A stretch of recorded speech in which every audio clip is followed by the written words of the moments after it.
Buenos días, buenas tardes, buenas noches. Aquí estamos en su programa Estudiemos Juntos la Biblia. A ver, estudiemos juntos la Biblia. Exactitos, igualitos, ¿verdad? Así que aquí estamos. Pues nos hemos tardado, pero pues esperamos que ya podamos pasar bien este video. Y pues vamos ya en Deuteronomio 3. Vamos a estudiar Israel derrota al rey de Og de Basán.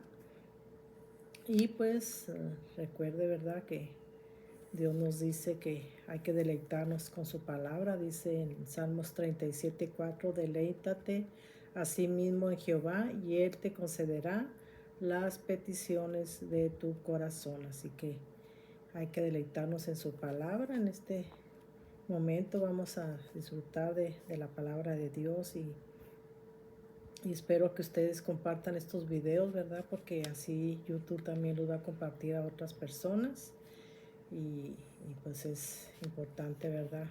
Compartir el Evangelio. Recuerden, ¿verdad?, que tenemos que estar siempre orando sin cesar. También tenemos otro programa en Facebook que se llama Orar sin cesar. Y pues también compártalos, es importante, ¿verdad? Y que me acompañen a orar también. Oramos por todas las necesidades, por todo lo que estaba pasando en el mundo. Y pues no dejar de congregarse. Nosotros estamos congregándonos acá en Mexicali, en la iglesia del Nazareno Primera Mexicali. Así que pues si usted no tiene dónde congregarse acá en Mexicali, pues ahí estamos en la iglesia de Nazareno Mexicali Primera o Primera Mexicali. Mexicali Primera Mexicali. Y pues también allá en Barstow, ¿verdad? Ya pues está la iglesia de Nazareno en Barstow, California. Así que si usted no tiene dónde congregarse allá en Barstow, también allá se puede congregar, ¿verdad? Pídale a Dios donde pueda servirle, donde puede conocer más de nuestro Dios. Y así que pues recuerde de estar orando todo el tiempo, estar leyendo la Biblia, ¿verdad? Nosotros estamos poniéndonos esa meta, ¿verdad?, de estar leyendo la Biblia todos los días, aunque sea 5 capítulos, y cuando andamos deprisa, que tengamos que hacer algo o salir a algún lado, algún compromiso, ¿verdad?, pues aunque sea, ¿verdad?, pues leer, orar primero y leer un capítulo 2, pero tratar de estar leyendo todos los días la Biblia, ¿verdad?, porque es donde Dios nos habla, donde Dios está haciéndonos conocerlo. Y pues eso es lo que Dios quiere, ¿verdad? Que la estudiemos y que sobre todo pues es bien bonito que lo podamos estudiar juntamente con la familia. Eso es lo que Dios desea, ¿verdad? Y es el deseo de nosotros que la estudiemos junto con la familia.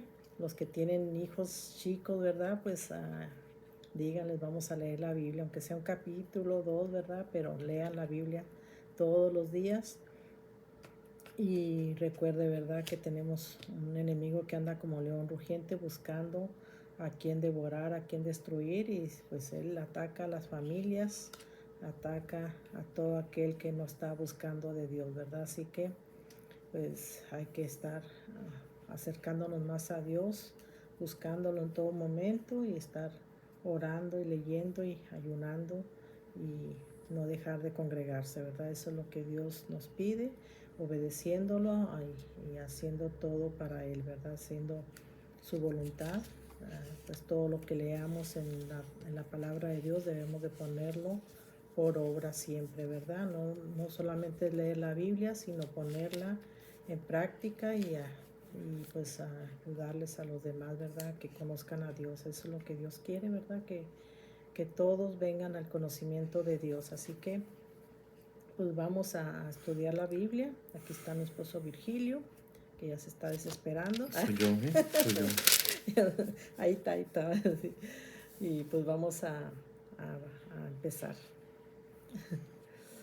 Muy bien, bueno, empecemos con oración. Amén. Padre Santo y Todopoderoso, muchísimas gracias por esta oportunidad de hacer pues esta lectura, Padre. No es necesariamente un estudio, ni siquiera no es tampoco un estudio profundo, es una paráfrasis del capítulo que vamos a leer y te pedimos que tú nos ayudes a delinear, Padre, el capítulo y a expresarlo y a compartirlo y a interpretarlo conforme a lo que está aquí escrito y no conforme a lo que nosotros pudiéramos pensar.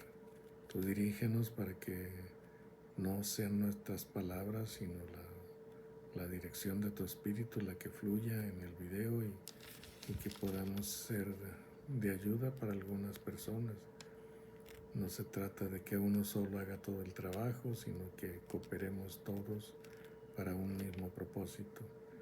Gracias pues por esta oportunidad, Padre, y ponnos en contacto con aquellos que necesiten, Padre, escuchar un poco más acerca de tus propósitos y planes, un poco más acerca de la historia de la salvación, y te pedimos que seas tú el que nos dirija a través de tu Espíritu Santo y que no estemos tratando de meter nuestras ideas en lo que leemos, sino que sean las ideas que tú tuviste en mente para compartir con todo el mundo. Gracias por tu dirección, por tu Espíritu, y dirígenos, Padre, para hablar lo que es correcto y no lo que nosotros queremos decir. Gracias pues, Padre, en el nombre de Cristo Jesús. Amén. Amén. ¿Vas a decir algo o ya leo? No. Nomás quería hacer un pequeño recordatorio de lo que leímos en el último capítulo. En el capítulo 2, verso 2, dice: Moisés escribe lo que Dios le dijo. Este es un relato de Moisés haciendo como un recuento de todas las experiencias que tuvieron a través del camino, desde que salieron de Egipto hasta que llegaron a la tierra prometida, incluyendo el peregrinaje por el desierto, donde toda la generación de hombres de 20 años hacia arriba que salió de Egipto murió en el desierto, y una nueva generación de jóvenes que salieron menores de 20 años o que nacieron en el desierto. Esa generación era la nueva generación, la que estuvo dispuesta a entrar a la tierra prometida. Entonces aquí está Moisés haciendo un recuento en Deuteronomio. Es un recuento de toda la experiencia desde que salieron de Egipto hasta la entrada a la tierra prometida, o hasta la llegada a las puertas de la tierra prometida. Entonces, aquí en el capítulo 2, verso 2, dice Moisés: y Jehová me habló diciendo: bastante habéis rodeado este monte, volveos al norte. Y manda al pueblo diciendo: pasando vosotros por el territorio. Bueno, ahí les da instrucciones acerca de no invadir ciertos territorios que Dios ya había entregado a ciertos pueblos. Entonces les está diciendo que no se metan con los descendientes de Saúl que vivían en el monte de Seir, que no se metan con los de Moab, que están viviendo en Ar, en el territorio de Ar, que no se metan aquí está el otro, que no se metan con Amón, que está viviendo en el territorio que Dios les había adjudicado. Es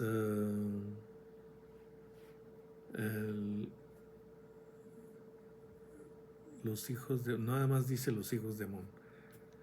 Entonces ahí dice que esa tierra ya está adjudicada, no se metan allí, dice Dios. Y dice Moisés, hace un comentario aquí en el verso 14 del versículo 2: y los días que anduvimos de Cades Barnea hasta cuando pasamos el arroyo de Sered, Fueron 38 años hasta que se acabó toda la generación de los hombres de guerra de en medio del campamento, como Jehová lo había jurado. Entonces, 38 años, dice Moisés, que anduvieron vagando en el desierto. Pero antes de esos 38 años estuvieron en el Sinaí, en el desierto de Sinaí, 2 años. Así que en total fueron 40 años la sentencia que Dios había dado cuando fueron los espías a la tierra prometida y regresaron e hicieron que el pueblo tuviera miedo de entrar a la tierra prometida. Entonces, ese fue el castigo que Dios le dio. Ok, estuvieron 40 días caminando en la tierra prometida para reconocerla. Entonces 40 años van a estar vagando en el desierto, desde que salieron de Egipto hasta que llegaron a este arroyo que dice aquí, el arroyo de Zered. Prácticamente allí estaban las puertas de la tierra prometida. Por allí es donde iban a empezar a entrar. Entonces, en el capítulo 3, al final del capítulo 2, Moisés relata el primer territorio que conquistaron, todavía bajo el mando de Moisés. Aunque Moisés no iba a la guerra, sino que enviaba a Josué a la guerra delante del ejército, pero Moisés fue el que dio la orden y el que dirigió el ataque. Entonces, la primera conquista que hicieron fue el territorio de Sehón, el rey amorreo que vivía del lado oriental del Jordán. Y ahí terminó el capítulo 2 con la derrota de este rey y que el territorio ya quedó para el pueblo de Israel. Aquí en el capítulo 3 empieza con la derrota de otro rey que vivía también del lado oriental del Jordán. Era un territorio amplio desde el Éufrates hasta el río Jordán, y ese territorio quedó como posesión de los hijos de Israel. Fue Moisés el que dirigió el ataque contra estos dos reyes amorreos que vivían en esa región. Y aquí podemos empezar leyendo lo que dice, lo que escribió Moisés. Este libro de Deuteronomio se divide en varios discursos que da Moisés. Y entonces el primer discurso, en las Biblias que tenemos para estudiar, ahí se desglosan los discursos que da Moisés. No se desglosan, sino se especifican en qué fueron, de dónde a dónde abarca ¿qué caray? No se deja la hoja. No, necesito. Mira, ni mojándome el dedo. Dice, el primer discurso de Moisés es del 1 al 4, capítulo 1 al 4. El segundo discurso de Moisés del 5 al 26. El tercer discurso es del 27 al 30. Y el cuarto discurso, en realidad no es un discurso, es un relato de los últimos días de Moisés al frente del pueblo de Israel. Entonces son el 31 al 34. Son los últimos relatos, ¿no?, de lo que hizo Moisés como líder del pueblo. Entonces aquí está Moisés todavía en su primer discurso, va a ser del 1 hasta el 4, y está dando instrucciones Moisés. Moisés ya sabe que le queda poco tiempo para dejar el cargo y está dando instrucciones al pueblo, dando esos discursos al final de su ministerio o de su liderazgo. Y también él está terminando de entrenar a Josué como sucesor de Moisés. Entonces aquí en el capítulo 3 dice, Empiezo a leer yo, Dice, Israel derrota a Og, rey de Basán. Dice, volvimos pues y subimos camino de Basán, y nos salió al encuentro Og, rey de Basán, para pelear, él y todo su pueblo en Edrei. Y me dijo Jehová, no tengas temor de él, porque en tu mano he entregado a él y a todo su pueblo, con su tierra, y harás con él como hiciste con Sehón, rey amorreo, que habitaba en Hesbón. Y Jehová nuestro Dios entregó también en nuestras manos a Og, rey de Basán, y a todo su pueblo, al cual derrotamos hasta acabar con todos. Y tomamos entonces todas sus ciudades. No quedó ciudad que no les tomásemos. 60 ciudades, toda la tierra de Argob, del reino de Og, en Basán. Todas estas eran ciudades fortificadas. Estas que menciona aquí, 60 ciudades, eran ciudades fortificadas. Tenían muro sólido y la ciudad estaba protegida detrás del muro. Dice, todas estas ciudades eran fortificadas, con muros altos, con puertas y barras, sin contar otras muchas ciudades sin muro. O sea, 60 ciudades que estaban fortificadas, pero dice muchas otras ciudades que no tenían muro. Es como, por ejemplo, digamos, una ciudad principal y alrededor ciudades pequeñas. La ciudad principal estaba fortificada y las otras ciudades pequeñas estaban alrededor de esa ciudad grande y no tenían muro, porque cuando había algún problema, todas se refugiaban en la ciudad principal de esa región o de esa comarca. Y entonces allí podían protegerse detrás de ese muro. Y luego estaba otra ciudad también fortificada y varias ciudades pequeñas alrededor que no tenían muro, para la gente que trabajaba en el campo y que no podía estar solamente viviendo en una ciudad fortificada. Entonces había algún problema y todas las gentes acudían a la ciudad con muro. Y entonces ahí está diciendo todo lo que estaban haciendo con esas ciudades y con ese territorio de Og, del rey Og en Basán.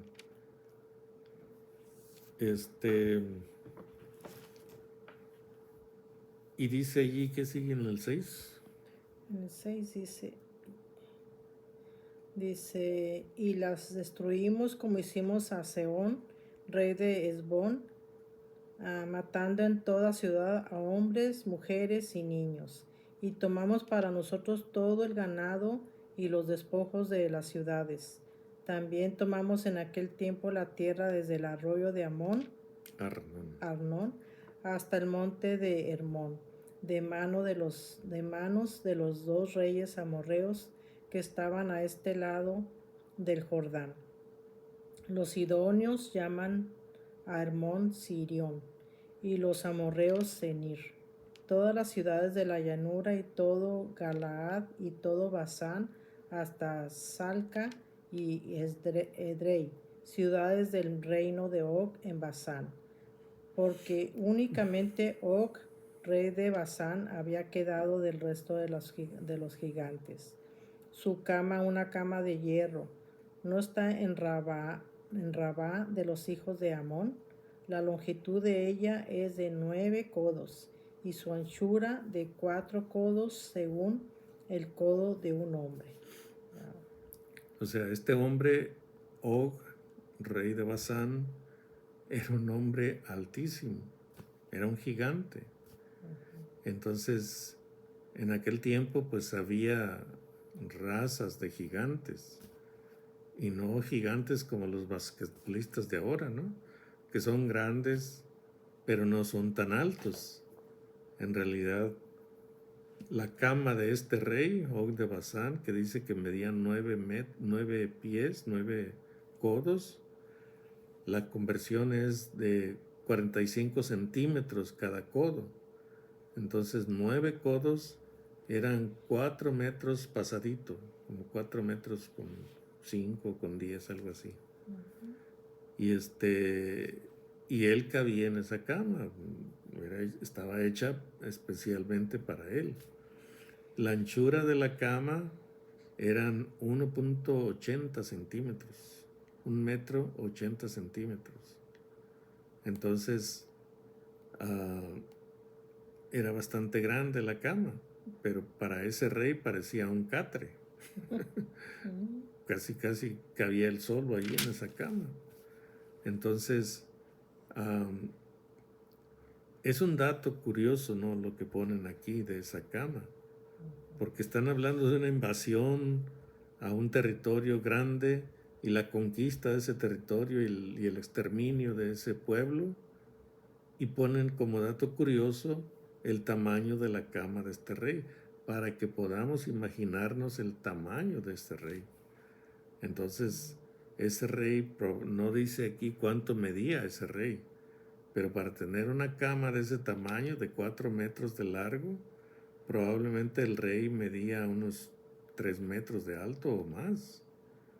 Entonces, es un dato nada más curioso para que sepamos que ese rey era un gigante y que en aquel tiempo había una raza de gigantes que eran conocidos, porque, por ejemplo, en la tierra prometida, cuando entraron y los espías fueron, hallaron muchos gigantes en la tierra y por eso se asustaron. Entonces, ¿qué gigante se puede comparar a Dios? Ninguno. ¿Cuál territorio podía ser más poderoso que Egipto? En ese tiempo ninguno. Y sin embargo Dios destruyó Egipto, liberó a los israelitas y los llevó hacia la tierra que les había prometido. Por eso le dijo a Moisés, y me dijo Jehová, dice, no tengas temor de él, porque en tu mano he entregado a él y a todo su pueblo con su tierra, y harás con él como hiciste con Sehón, rey de Amorreo, que habitaba en Hesbón. Yo digo, nomás de verlo, ya estaban temblando, ¿no? Sí, o sea, era bastante, ¿cómo se dice?, temeroso, ¿no?, enfrentar a un gigante como ese. Y sin embargo, Israel los enfrentó y pudo vencer a ese gigante, que no era el único gigante. El rey no era el único gigante. Había otros gigantes allí en ese territorio. En la tierra prometida, cuando Moisés envió los espías, había muchos. Entonces, decían a ellos los espías cuando regresaron, dice, y vimos allí a los hijos de Anac, dice, raza de gigantes. O sea, Anac se entiende que era un hombre alto, muy alto de estatura. Y de él surgieron varios gigantes como él. Entonces se creó una raza de gigantes, se formó una raza de gigantes que era conocida de ese modo, los hijos de Anac. Anac era el primero de los gigantes de esa raza. O sea, había gigantes antes de que llegaran a la tierra prometida. Y después de la llegada a la tierra prometida había gigantes también.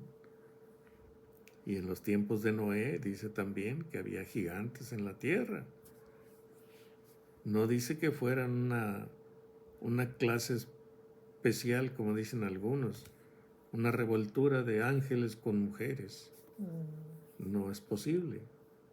Solo por lógica no es posible. Los ángeles son espíritu, las mujeres son materia. El espíritu y la materia no se pueden unir. No se pueden unir.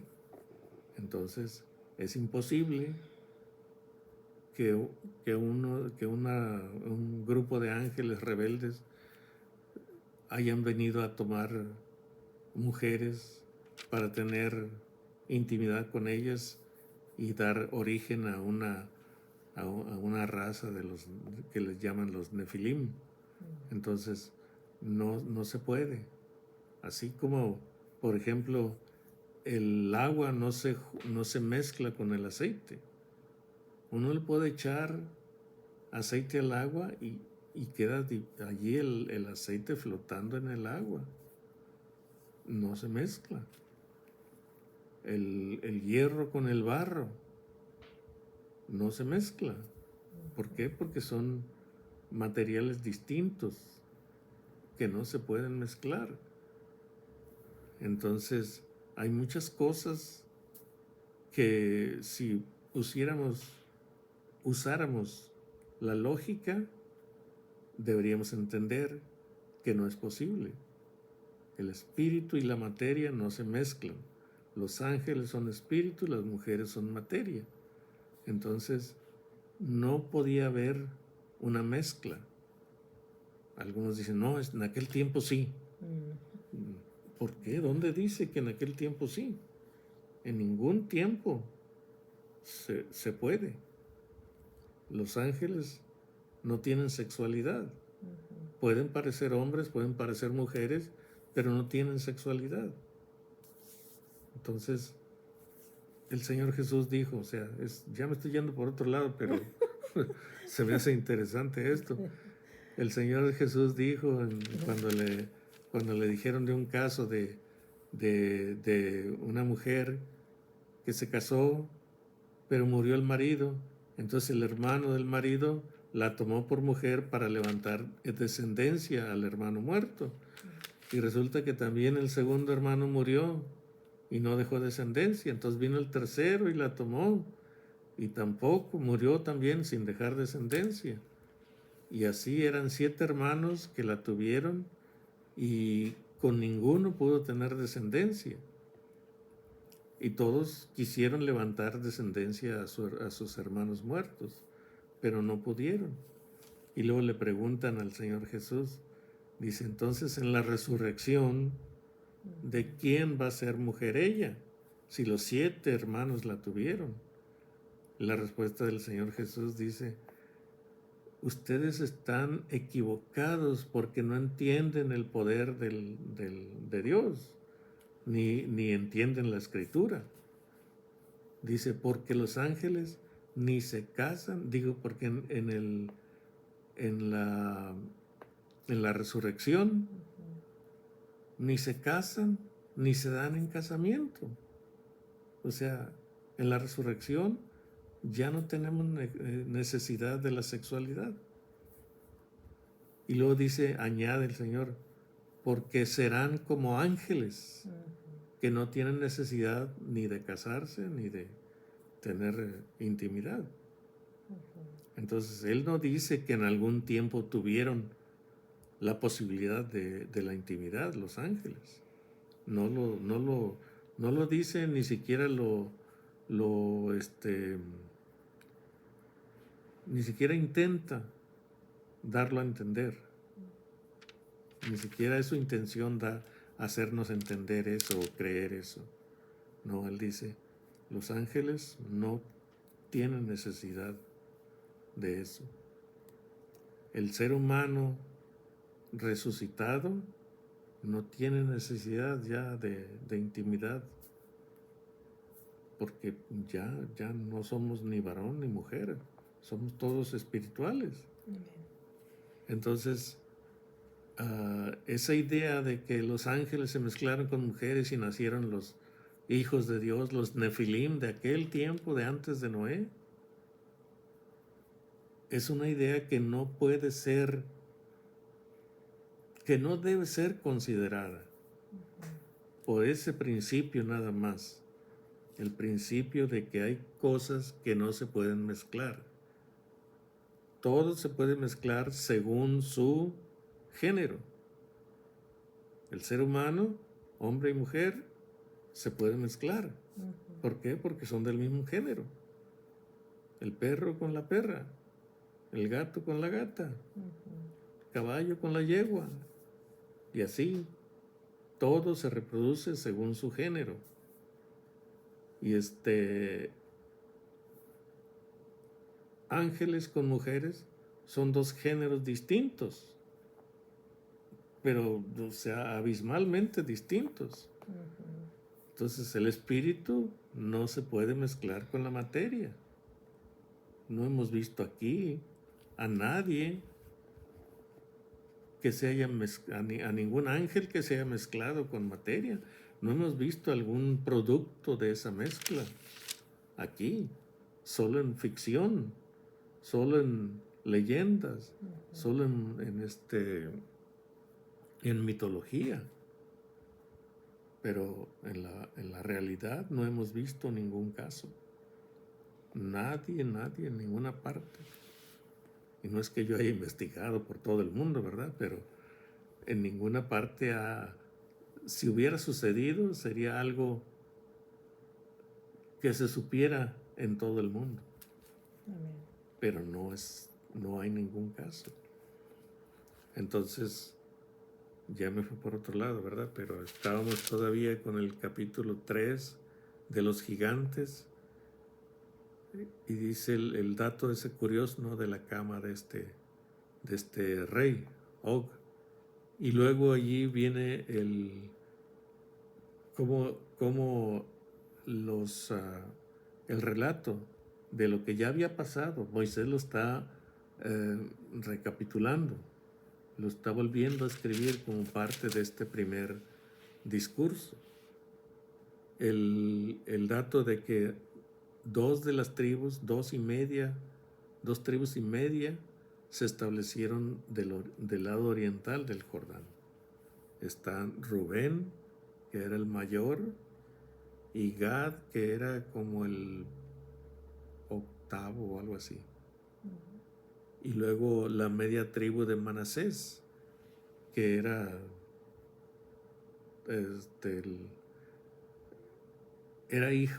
Manasés era hijo de José. Entonces Jacob hizo un arreglo y adoptó a sus dos nietos, los hijos de José, los adoptó como hijos suyos. Y Manasés se convirtió en una tribu más de Israel. Entonces, esa tribu creció mucho, tenía mucha gente. Entonces, el territorio que le tocó del lado occidental del Jordán no era suficiente. Entonces, decidieron quedarse en el oriente del Jordán y tomaron todo ese territorio, que era territorio de pasto, de ganadería, y se quedaron allá. Rubén, la tribu de Rubén, la tribu de Gad y media tribu de Manasés. Se quedaron de aquel lado y estuvieron allá hasta que las demás tribus conquistaron el resto de la tierra prometida. Entonces aquí vemos ese dato de donde ellos se establecen del lado oriental del Jordán. 12. Dice, y esta tierra que heredamos en aquel tiempo desde Aroer, que está junto al arroyo de Arnón, y la mitad del monte de Galaad, con sus ciudades, la di a los rubenitas y a los gaditas, y el resto de Galaad y todo Basán del reino de Og, toda la tierra de Argob, que se llamaba la tierra de los gigantes, lo di a la media tribu de Manasés. Jair, hijo de Manasés, tomó toda la tierra de Argob hasta el límite con Gesur y Maaca, y la llamó por su nombre Basán, Jabot Jair, hasta hoy. Y Galaad se lo di a Maquir. Y a los rubenitas y gaditas les di de Galaad hasta el arroyo de Arnón, teniendo por límite el medio del valle hasta el arroyo de Jaboc, el cual es límite de los hijos de Arnón. Amón. También en el Arabá, con el Jordán como límite desde Cineret hasta el mar de Arabá, el mar salado al pie de las laderas del Pisga al oriente. Yo os mandé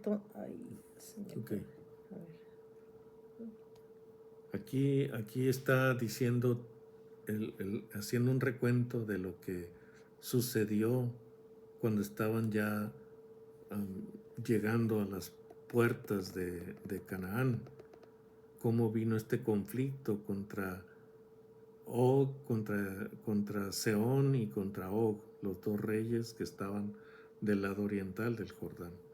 Entonces todo este conflicto produjo un territorio del lado oriental del Jordán que lo entregaron a estas 2,5 tribus. Y aquí está poniendo límites, dice desde aquí hasta acá, desde este lado hasta este lado. Entonces está diciendo, a estos les entregué esta parte, a estos esta otra parte y a estos esta otra parte. Entonces son límites en realidad que pues no conocemos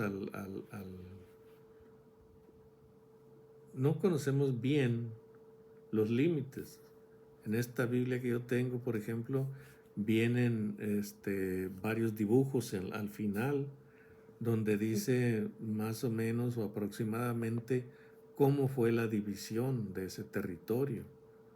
Entonces necesitaríamos ver cuáles son estos límites en el mapa que aparece al final de la Biblia. Y casi todas las Biblias ahora traen mapas y traen, por ejemplo, la distribución de la tierra prometida entre las 10 tribus que pasaron al occidente y el territorio de las 2,5 tribus que quedaron en el oriente. Y así está aquí haciendo un relato de cuál territorio entregaron a estas tribus y el límite de cada una de estas tribus. ¿Entonces te quedaste? 18. ¿18? Sí, parece. A ver. Sí, y os mandé. Sí, Terminemos aquí lo de estas dos tribus. Y os mandé entonces diciendo, Jehová vuestro Dios os ha dado esta tierra por heredad. Pero iréis armados todos los valientes delante de vuestros hermanos, los hijos de Israel. Hizo Moisés un pacto. Acuérdense, este es un recuento de lo que hizo Moisés en los años anteriores o en los días anteriores antes de entrar a la tierra prometida. De hecho, de esta conquista dirigida por Moisés la hicieron unos meses antes de entrar a la tierra prometida.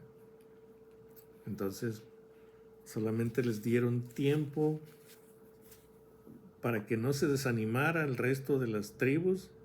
Les dijeron a los rubenitas y gaditas y los de Manasés, la media tribu de Manasés, les dijeron, ustedes van a ser enramadas y pues vivienda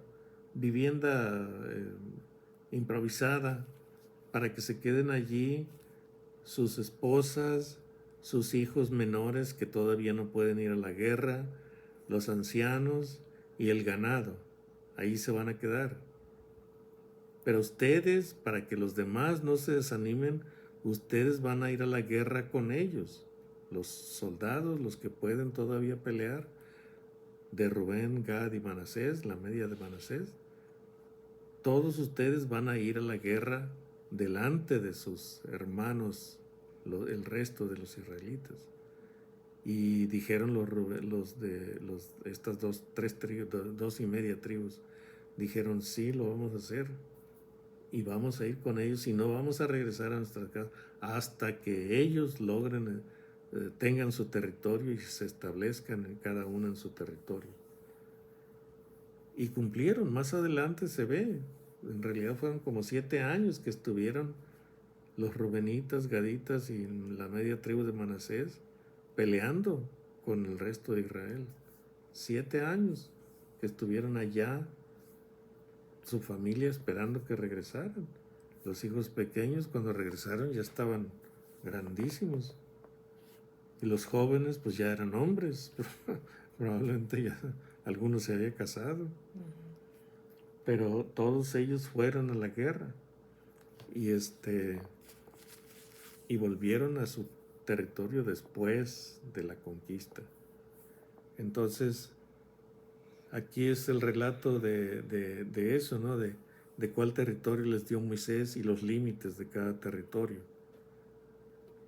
Y luego dice lo que le está diciendo sí, en el 19 dice, solamente vuestras mujeres, vuestros hijos y vuestros ganados, yo sé que tenéis mucho ganado, quedarán en las ciudades que os he dado, hasta que Jehová dé reposo a vuestros hermanos, así como a vosotros, y hereden ellos también la tierra que Jehová vuestro Dios les da al otro lado del Jordán. Entonces os volveréis cada uno a la heredad que yo os he dado. Aquí está Moisés hablándoles a estos hombres. Ordené también a Josué en aquel tiempo como diciéndole, tú fuiste testigo de lo que hizo Dios con estos reyes de este lado del Jordán. Tú lo viste. Dice, tus ojos vieron todo lo que Jehová vuestro Dios ha hecho a aquellos dos reyes. Así hará Jehová a todos los reinos a los cuales pasarás tú. Les dice, lo está animando, o sea, no tengas temor. Así como tú, como general, que fuiste delante del ejército y peleaste contra estos dos reyes y los venciste con el ejército, fue Dios el que hizo la obra, el que dirigió la batalla. Y así como Él te entregó a esos dos reyes, así vas a hacer con los otros reyes cuando pases del otro lado del Jordán. Porque tú eres el que va a dirigir la entrada del pueblo a la tierra prometida y vas a dirigir la conquista, la pelea, la guerra por ese territorio. Entonces le dice, no tengas temor. Dice, no los temas, 22, porque Jehová vuestro Dios, Él es el que pelea por vosotros. Y luego ya viene el momento más triste, ¿no? del relato de Moisés, de lo que sucedió con Moisés. Él sabe que ya están para entrar a la tierra prometida y él tiene el deseo de entrar a la tierra prometida, pero cometió un error en el camino y Dios le dijo, o sea, me faltaste al respeto, así que no te voy a dejar entrar a la tierra prometida.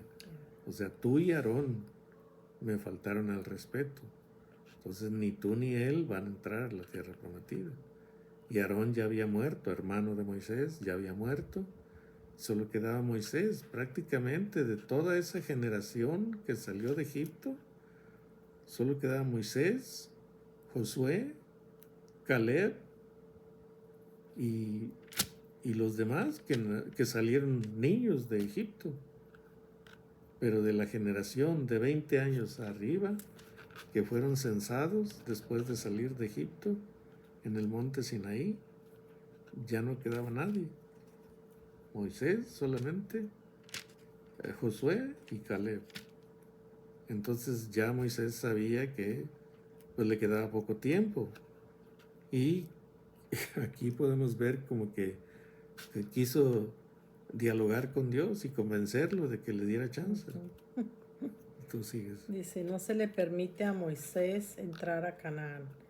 Y oré a Jehová en aquel tiempo diciendo, Señor Jehová, tú has comenzado a mostrar a tu siervo tu grandeza y tu mano poderosa, porque ¿qué Dios hay en el cielo, ni en la tierra que haga obras y proezas como las tuyas? Pase yo, te ruego, y veas aquella tierra buena, y vea aquella tierra buena que está más allá del Jordán, aquel buen monte y el Líbano. Pero Jehová se había enojado contra mí a causa de vosotros, por lo cual no me escuchó. Y me dijo Jehová, basta, no me hables más de este asunto. Sube a la cumbre del Pisga y alza tus ojos al oeste y al norte y al sur y al oeste, al este, y mira con tus propios ojos, porque no pasarás el Jordán. y manda a Josué y anímalo y fortalécelo, porque él ha de pasar delante de este pueblo y él les hará heredar la tierra que verás. Y paramos en el valle delante de Bet Peor. Ay, qué triste. Entonces Moisés quiso pues convencer a Dios, ¿no? O sea, como diciéndole, o sea, pues te he servido tantos años, dame chance. Y Dios tomó muy en serio la falta de respeto. Entonces, hoy cuánta gente hace peores cosas que las que hizo Moisés. Y son gentes que lo hacen prácticamente sin ningún pudor. Hablan de Dios y hablan mal de Dios y lo rechazan, lo tratan de negar su existencia y no caen muertos porque Dios es misericordioso. Pero peores faltas que la que hizo Moisés se hacen ahora en contra de Dios. Entonces nosotros tratamos de no ofender a Dios, pero a veces con nuestras debilidades y faltas, pues estamos cayendo en pecado, en ofender a Dios. Que si Dios no fuera misericordioso como es, y no fuera compasivo y no fuera paciente, pues, a la menor falta seríamos muertos. Pero por ser como es, paciente, misericordioso, clemente, tardo para la ira y grande en misericordia, como se pregonó delante de Moisés, entonces no tendríamos esperanza ninguna. Pero Dios siempre ha venido en busca de aquellos que Él ha escogido. Siempre, siempre. Y a los que Él escoge no los deja caer. Y si cae, los levanta. Porque Él los escogió y no quiere que se pierdan. Entonces, solo por eso es que tenemos esperanza. Porque Dios ha decidido rescatarme a mí, rescatarlo a usted que cree en Él. Entonces, solo por eso tenemos vida. Porque Él decidió un rescate para alguien que vivía bajo la condenación del infierno. Y entonces decidió rescatarme a mí y rescatar a todo el que cree en Él. Y no solamente eso, sino que Él es el que toma la iniciativa en todo. Para que si caemos, Él toma la iniciativa de levantarnos. Si nos desanimamos, Él toma la iniciativa para animarnos de nuevo. Entonces, la búsqueda de Dios sigue.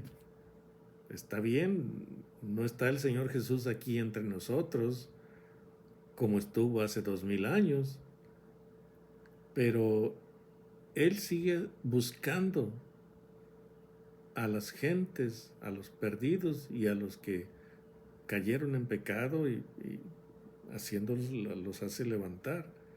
Pero Él lo está haciendo a través de sus siervos hoy, en este día. Los misioneros que van hasta los lugares más lejanos para buscar o para evangelizar a un grupo apartado. Entonces, la búsqueda de Dios sigue. No se ha detenido, ni se ha cansado Dios de buscarnos. Y como les digo, aún en nuestras caídas, Él viene a buscarnos para levantarnos. Porque ¿qué pasa cuando cometemos alguna falta, algún pecado? Entonces nosotros mismos nos culpamos y luego nos escondemos, como pasó con Adán y Eva, como pasó con Caín cuando mató a Abel, como pasó con David después del pecado con Betsabé. Se escondió un año, más de un año probablemente, no hablaba con Dios, no se comunicaba con Él.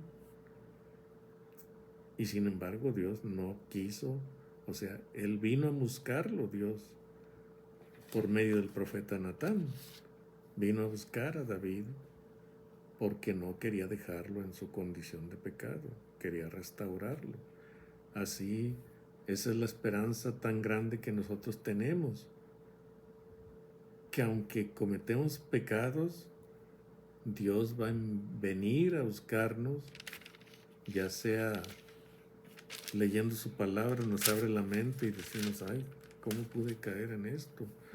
O envía un mensajero, un pastor, un predicador, y nos revela algún pecado, ya sea ignorado o que los demás lo ven, pero nosotros no.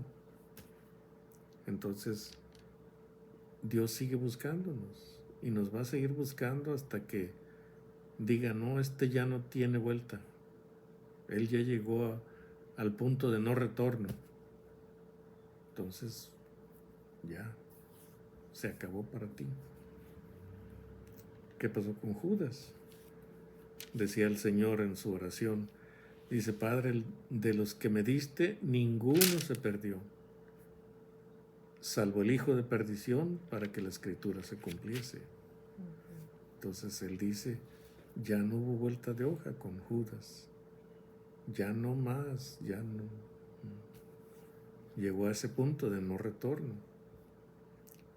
¿Por qué? Porque sabía quién era el Señor Jesús y a pesar de todo lo entregó.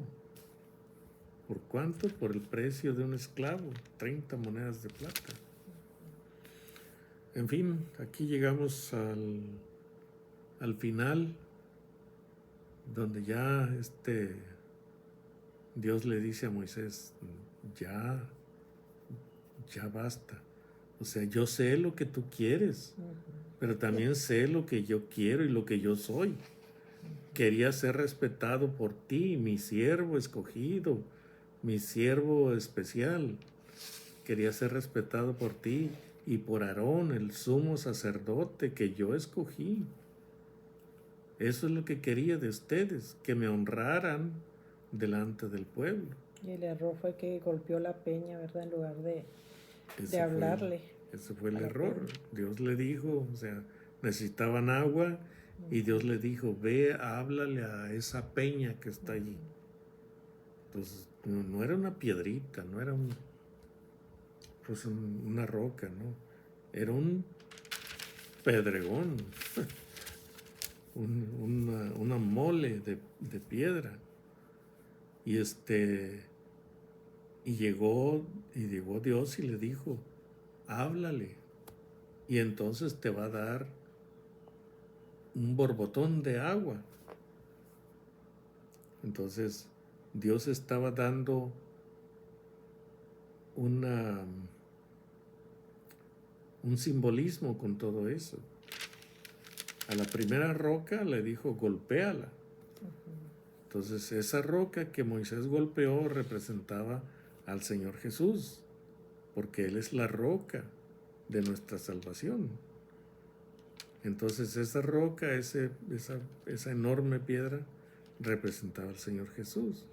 Y le dijo, golpéala. ¿Por qué? Porque a la roca la golpearon, al Señor Jesús lo golpearon. Y después de que ya cuando la golpea sale un borbotón de agua. No fue una manguerita que estaba ahí saliendo, no. Era un chorro de agua grueso, suficiente para dar de beber a todo el pueblo, que probablemente estaba entre 3 y 5 millones de gentes, y para dar de beber a todos los rebaños que tenían.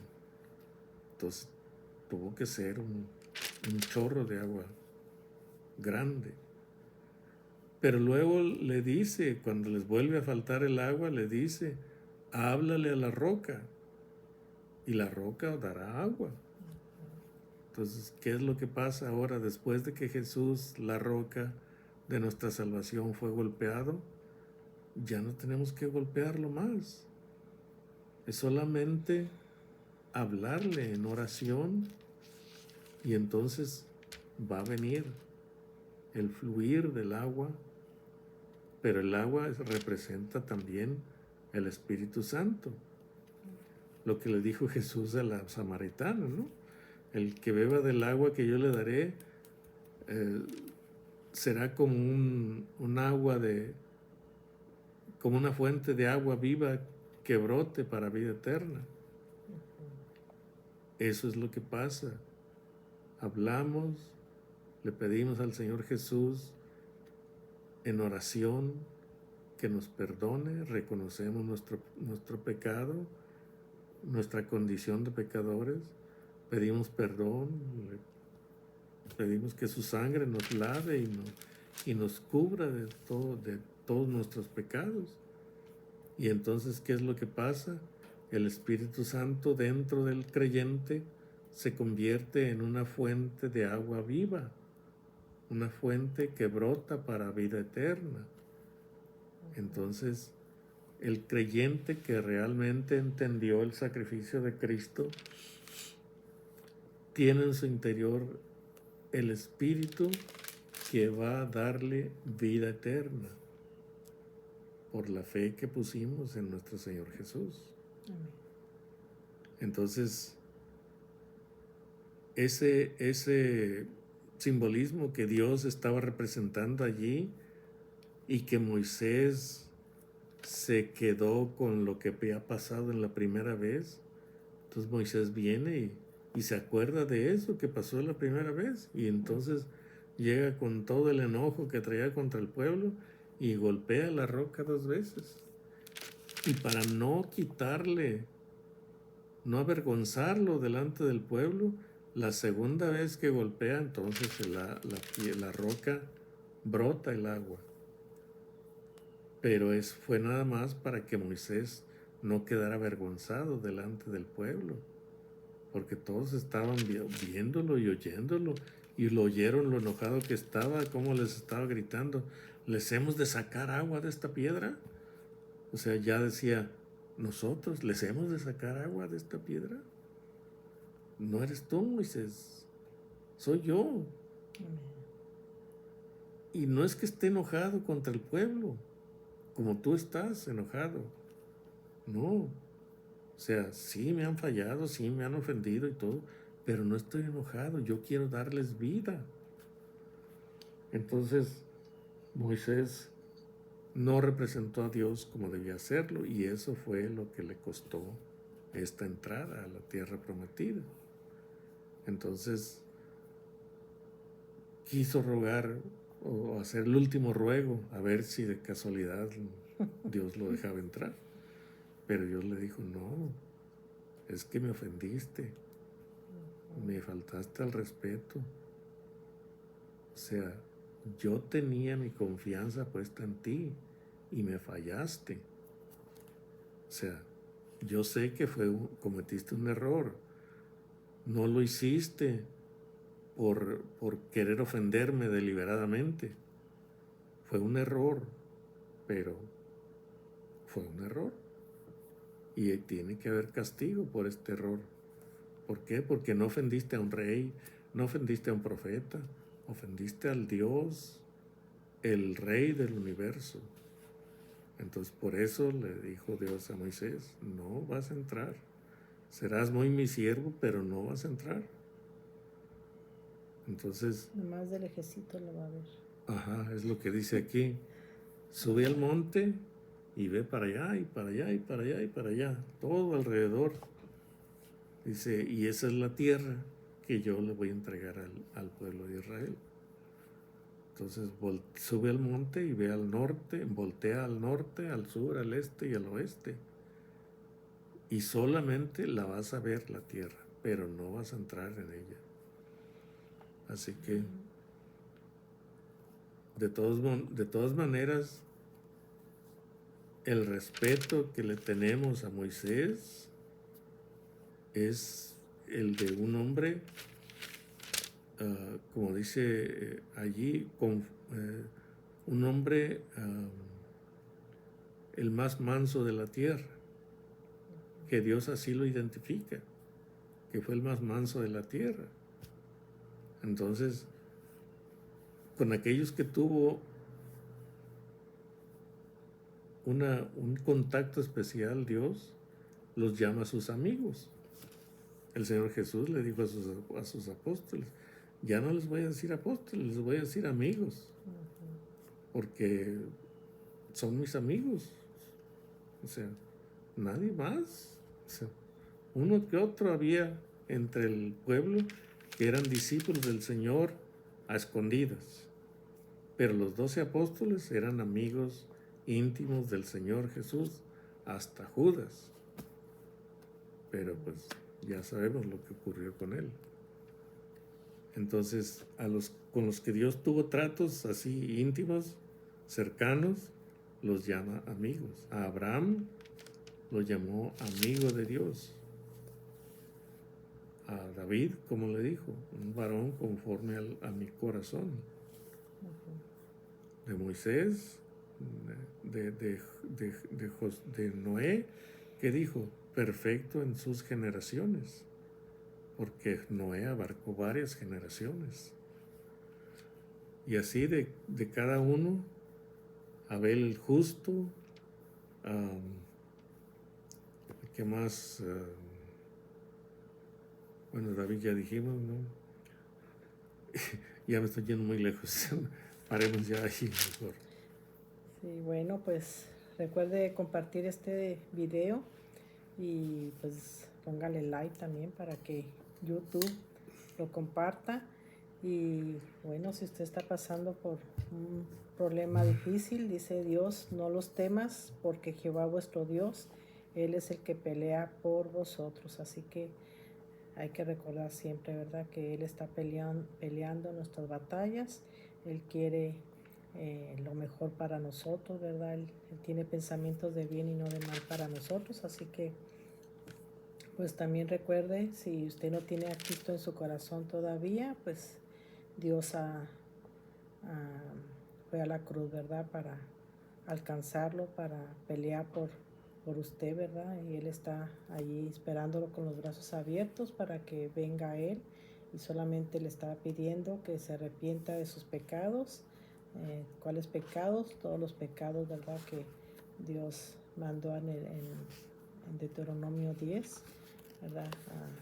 Todos los pecados que son como un espejo que nos enseña nuestra condición, ¿verdad?, humana. Así que es lo que Dios quiere, que nos arrepintamos de nuestros pecados y que creamos que Él fue a la cruz para salvarnos y darnos la vida eterna. Así que busque a Cristo, acérquese a Él y no deje de congregarse, lea la Biblia, ore, ayune, porque recuerde que hay un enemigo que lo quiere destruir, que no quiere que vaya a la iglesia, no quiere que crea en nuestro Dios, ¿verdad? Así que esperamos que usted se acerque a Cristo y que sea salvo y que pueda ya tener descanso en Él, ¿verdad? Porque cuando no estamos con Cristo estamos cargando un costal lleno de tantas cosas, ¿verdad? De pecados, de tristezas, de orgullo, de mentiras, de etcétera, etcétera, ¿verdad? Así que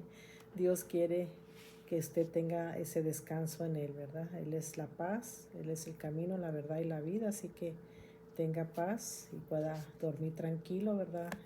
Esta noche, depositando todos sus pecados, todas sus cargas en Él, en nuestro Dios, que Él los clavó en la cruz del Calvario. Él clavó todas nuestras enfermedades, nuestros pecados, todas nuestras debilidades, Él las cargó en la cruz del Calvario. Así que esperamos que usted hoy sea salvo y que se arrodille, ¿verdad?, allí donde se encuentre. Si va manejando, oríllese y pídale perdón a Dios, ¿verdad? Y crea que Cristo fue a la cruz para salvarlo y para darle la vida eterna. Así que gracias por estar aquí. Espero que comparta este video y que toda su casa sean salvos también. Es la mejor decisión que pueda usted hacer y tener, ¿verdad?